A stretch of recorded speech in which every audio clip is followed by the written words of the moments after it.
Senhor a todos, pessoal, bem-vindo a mais um Tome Nota. E esse Tome Nota está em clima de ano novo. E mais bênção ainda, porque nós estamos começando a nova revista da Escola Bíblica Dominical desse trimestre, A Igreja e a Cidade. E você tem que estudar essa revista. Hoje nós estamos aqui com a presença ilustre do escritor da primeira lição da nossa revista, Pastor Hugo. Dê um bem-vindo aí para a nossa galera, pastor.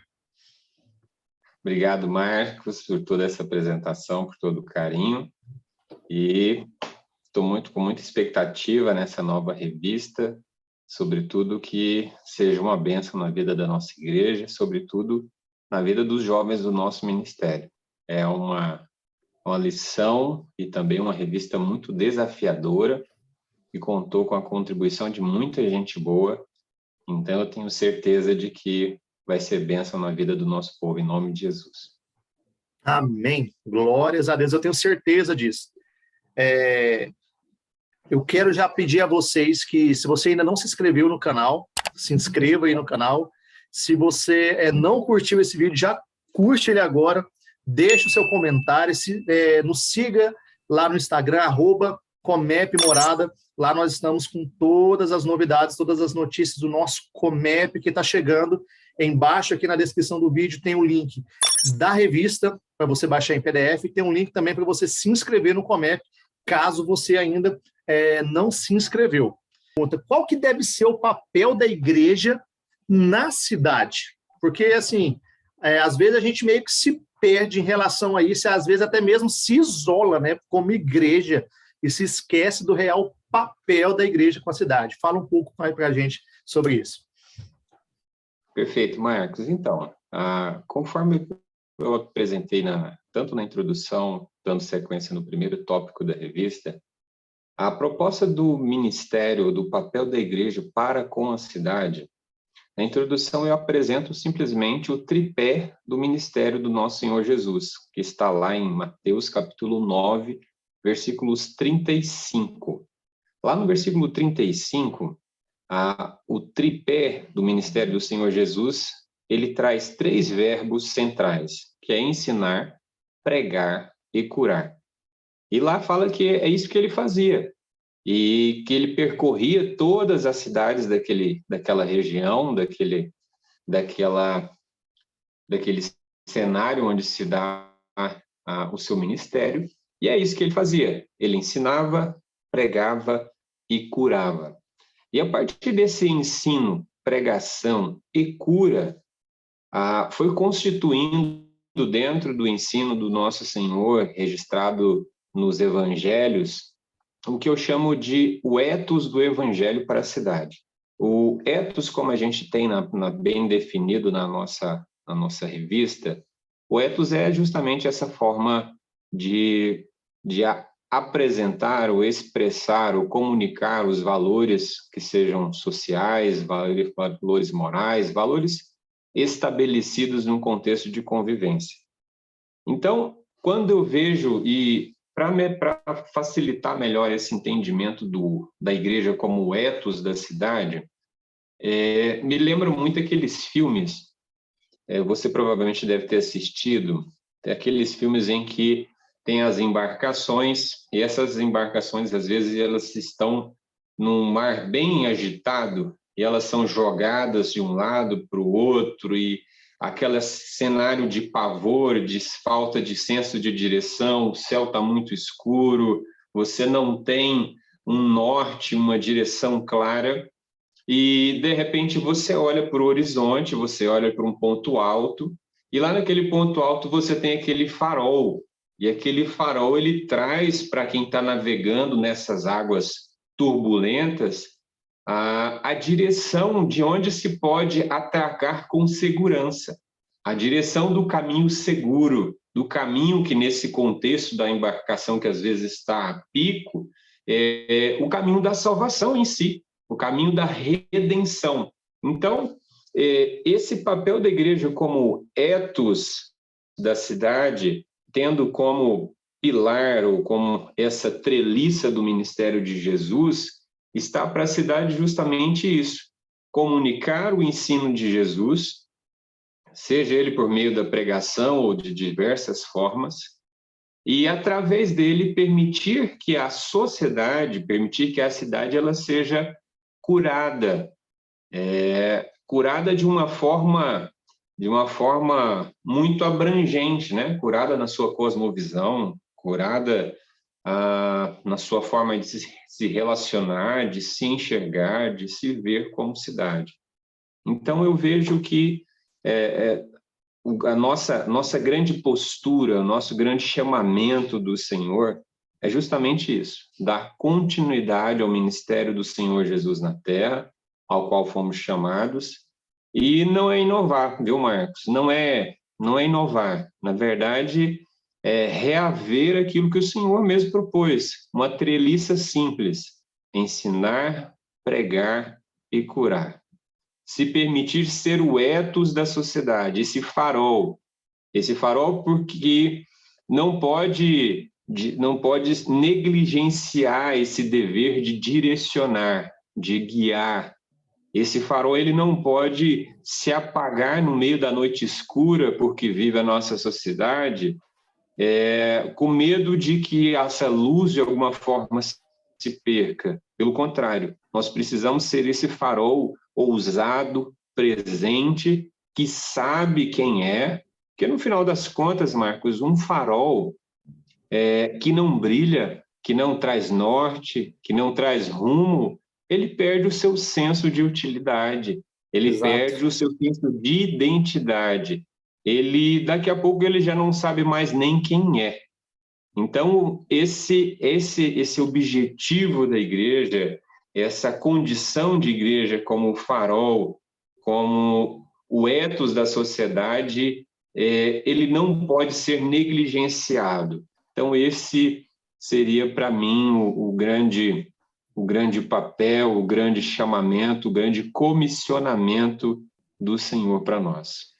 E é engraçado o que o senhor falou aí, que me chamou muita atenção, da questão do inovar, né? Muitas das vezes a gente acha que a gente tem que inventar a roda novamente, e às vezes sai até do foco, né? Eu vi uma certa denominação colocando um nome de alguns cultos de uma forma que a gente sabia que não era algo que iria agradar a Deus, sendo que é algo muito mais simples daquilo que a gente imagina, como o senhor falou. Seguindo esse tripé, a gente vai estar cumprindo, né, o chamado propósito de Deus da cidade, não é isso? Olha só, no tópico 2, pastor, a gente vê um ponto ali bem interessante, vê que a igreja deixa de subjugar a cidade em alguns pontos, como arte, cultura, pensamentos, como fazia o Império Romano ali naquela época. Para quê? Para que, através disso, a palavra pudesse apresentar a remissão. Quais foram os benefícios que surgiram a partir disso? E o afastamento da igreja, né, gerou algum ponto, algum prejuízo também em relação a isso? Não, perfeito. Na verdade, quando eu trago essa questão que Roma subjugava a sociedade em todas essas frentes que você mencionou, eu estou falando Roma mais puxando para a doutrina católica apostólica romana do que, de fato, para o Império, porque o Império, de fato, já tinha ruído, né, a altura do tempo que eu trago. Mas, de fato, assim, o que aconteceu foi meio que o seguinte: se a gente se ambienta no meio do universo da reforma, tinha um paradigma, e o paradigma era esse que você colocou. A igreja ela era referência para a arte, para o modo de pensar, para a orientação da sociedade, e até porque a igreja e Estado muitas vezes eram a mesma coisa. Então, a igreja, você tinha esse paradigma em que, de certo modo, tudo fluía a partir da igreja, seja de uma forma impositiva, porque a igreja tinha força de Estado, tá? E seja de uma forma direcional, né? De uma forma vocacional. E aí, com a reforma, o que a gente percebe, Marcos? a igreja, houve uma mudança de paradigma. Agora a igreja, ela não é o centro mais do saber. A igreja, ela não deve mais subjugar. A igreja agora deve redimir. A igreja agora, ela abre mão de subjugar pela força do império para redimir pelo poder da palavra. Só que teve um porém, Marcos, que nesse movimento da reforma protestante, muitos foram os reformadores que, talvez pela sua influência monástica, né, eles fizeram da igreja protestante que nascia naquele tempo uma espécie de uma ilha dentro da cidade, um monastério, como se a vida boa, a vida cristã, a vida separada do mundo, a vida de santidade, era uma vida que não se relacionava com a cidade. Mas não é isso. Alguns reformadores foram numa linha diferente dessa, como Calvino, por exemplo, em Genebra, na Suíça, e lendo o Calvino, o reverendo Hernandes Dias Lopes diz que a igreja é como uma cidade sem muros, uma cidade que tem que fluir para dentro da cidade e também a cidade fluir para dentro da igreja, no sentido de não é que a igreja ela recebe a cidade para ser contaminada e influenciada pela cidade. Pelo contrário, a igreja é quem que essa cidade sem muros, que convida a cidade, fala, venha beber de mim, igreja, porque eu recebi do Senhor aquela água da vida. Lembra daquela conversa de Jesus com a mulher samaritana? Então, a igreja, ela é essa entidade do Senhor Jesus aqui na Terra, tem que ser essa cidade sem muros, só que a cidade tem que vir e beber dela, e ela também tem que ir à cidade, conhecer a cidade, do que a cidade precisa dela beber. E aí, nesse movimento, diferente de Calvino, que tinha essa expressão, esse olhar, e aí eu já avanço um pouquinho, pensando o seguinte, veja os efeitos pós-reforma na Suíça, por exemplo. A Suíça é hoje dos melhores países a se viver no mundo, até hoje, por diversas razões, né? Então, quando a igreja ela abriu mão desse controle, desse domínio, ela fomentou e gerou essas bases para tudo que a gente tem de mais moderno hoje em matéria de cultura, de democracia, liberdade de expressão e tudo mais, produziu pensadores, produziu N outras estruturas, escola pública e um monte de outras coisas. Só que muitos da igreja, muitos reformadores e pós-reformadores não conseguiram comunicar esse novo paradigma, como quem diz assim, cidade, nós não estamos aqui para te subjugar, ok? Mas, cidade, nós estamos aqui para te redimir. Nós queremos que você seja livre. A igreja agora, ela não tem mais aquelas fortificações. A igreja agora é uma cidade aberta. Então, faltou muito naquele tempo, na minha opinião, que fosse construída essa ponte para que a cidade entendesse esse novo paradigma, que agora a igreja ela é esse farol, essa cidade aberta que comunica a cidade, que quer remir a cidade. Tanto é que, se fosse valorizado, fosse entendido, comunicado bem, isso assim como o Calvino fez, por exemplo, foi a igreja que criou a primeira escola pública, então é uma escola não confessional. Então, se fosse bem valorizado por todos essa necessidade de comunicação desse novo paradigma, talvez a cidade pudesse ter olhado para nós, para a igreja nascente, de uma forma diferente. Então, fechando isso aí, eu acho que o grande prejuízo que nós tivemos é essa visão que muitos reformadores implantaram na nossa raiz, essa igreja protestante em formação, de que nós éramos uma espécie de monastério, uma igreja monástica, que para se viver a vida santa, a vida boa a ser vivida, a vida cristã, precisávamos nos mergulhar dentro dessa igreja, nos fechar, e é ali que se vivia a vida. E, pelo contrário, esse não é o paradigma verdadeiro. O paradigma do Senhor é justamente isso. Olha, agora nós não temos mais muros, nós não temos inimizade com a cidade, a igreja não quer subjugar a cidade, pelo contrário. A igreja agora ela continua indo por aí, ela quer ir por aí, mas ela não quer mais para caçar os hereges, para perseguir os destoantes. A igreja agora quer ir por aí ensinando, pregando e curando essa geração. Então, esses são, para mim, os pontos mais falhos, né, os malefícios e alguns benefícios também que eu aponto com relação a essa quebra de paradigma. Isso é incrível, né, pastor? Porque às vezes a gente fica e passa uma vida toda dentro da igreja com aquela famosa palavra, religiosidade, né? Acho que a gente tem que se fechar ali do mundo e nós somos nós aqui e eles ali, né? E uma coisa que eu sempre gosto de lembrar é que o mundo ele está perdido e ele não vai conseguir encontrar Jesus por ele mesmo.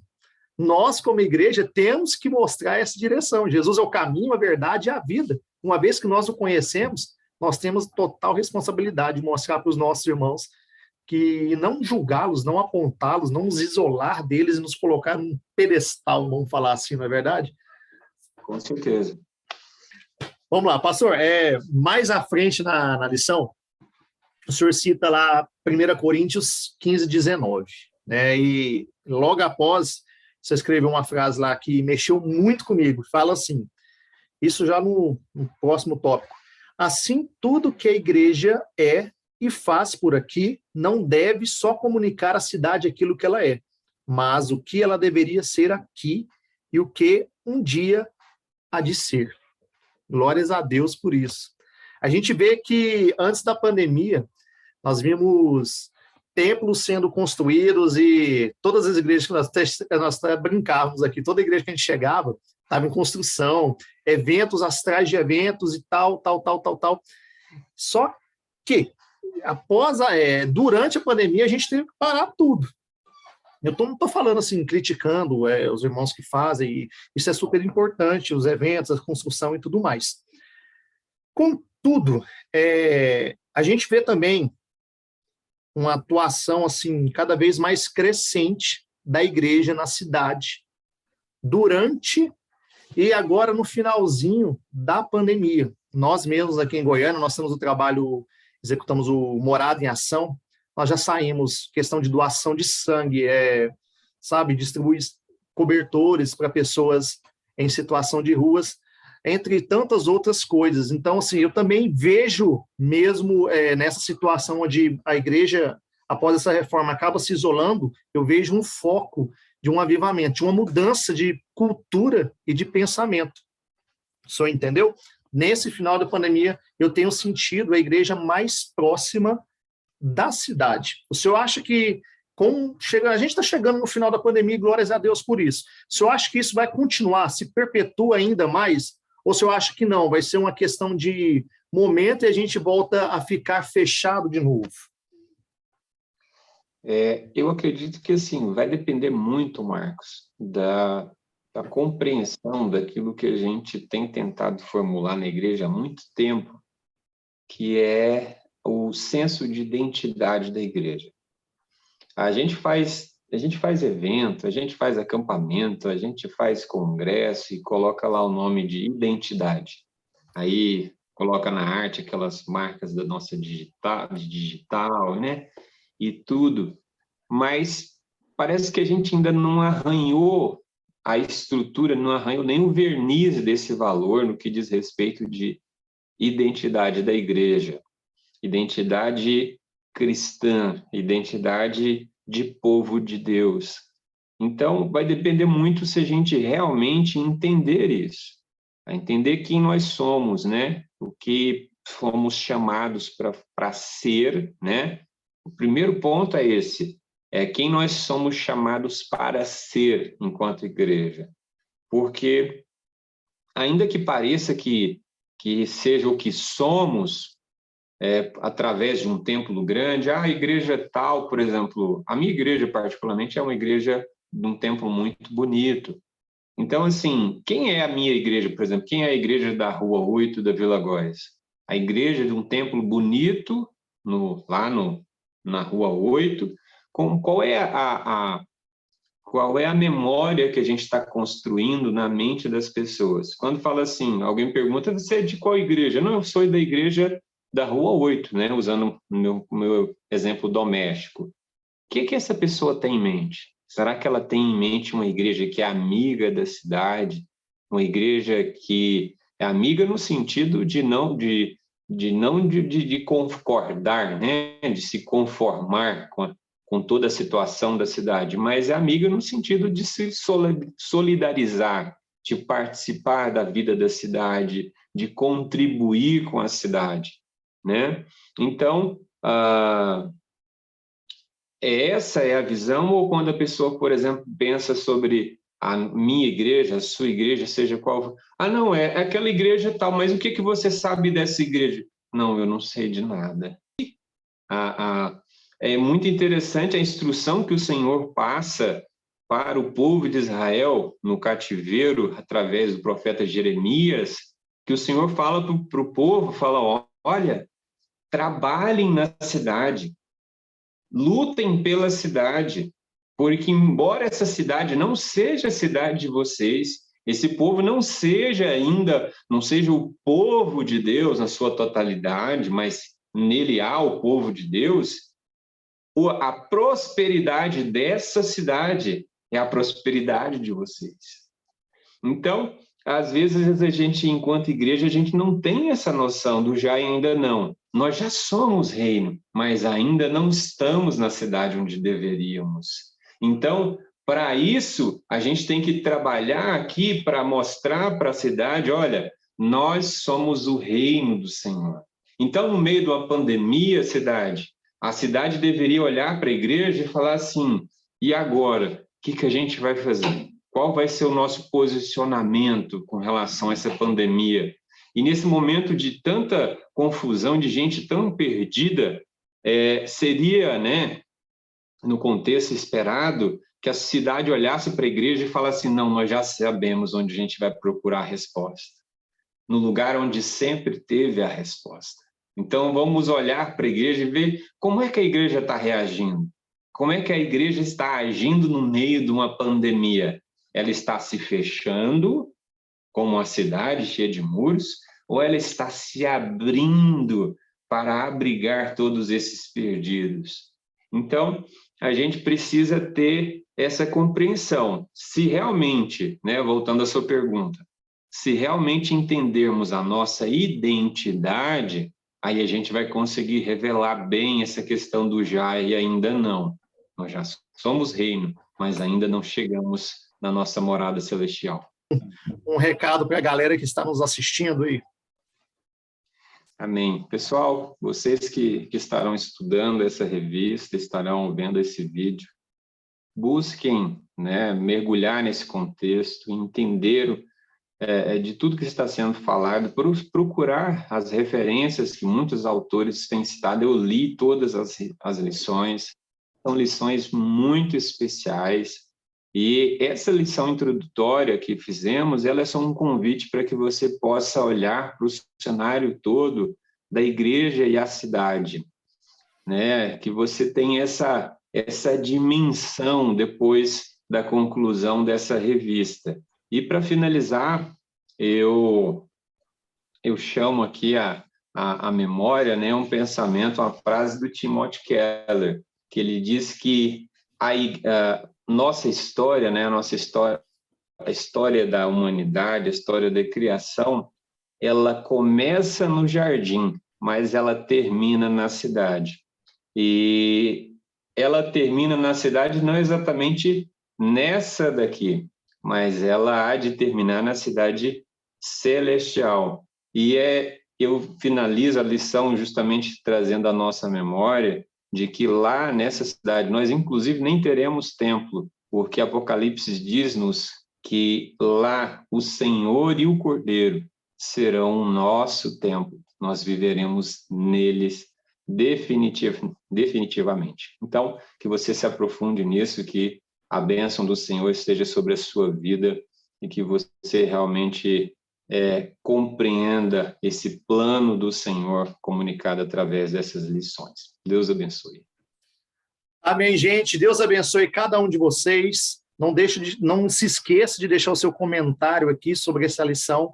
Se inscreva, curta, siga-nos no Instagram. O link está aqui embaixo para você baixar essa revista. E mais uma vez, Deus abençoe, Pastor Hugo. Obrigado a todos que ficaram conosco até aqui. E até mais um próximo Tome Nota. Gente, até mais. Tchau, tchau. Valeu. Um abraço.